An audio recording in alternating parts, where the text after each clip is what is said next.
నమస్కారం. ఈ రోజు మనం భగవద్గీత 2వ అధ్యాయం సాంఖ్య యోగం లోని 20వ శ్లోకాన్ని తెలుసుకుందాం. శ్లోకం: న జాయతే మ్రియతే వా కదాచిన్ నాయం భూత్వా భవితా వా న భూయః అజో నిత్యః శాశ్వతోయం పురాణో న హన్యతే హన్యమానే శరీరే. సులభ భావం.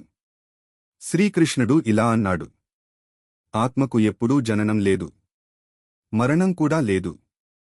అది ఎప్పటికీ ఉనికిలో ఉంటుంది. అది అజన్మ, నిత్యం, శాశ్వతం.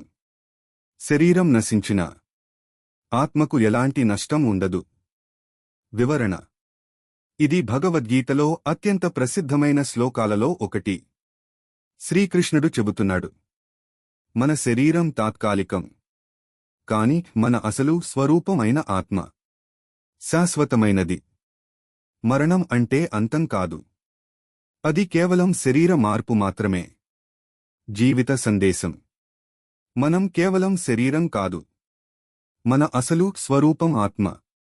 ఈ సత్యాన్ని తెలుసుకున్నప్పుడు మరణం పట్ల భయం తగ్గిపోతుంది మరియు జీవితంపై స్పష్టత వస్తుంది. ముగింపు: ఈ శ్లోకం మనకు చెబుతోంది, ఆత్మ ఎప్పటికీ జన్మించదు, ఎప్పటికీ చనిపోదు.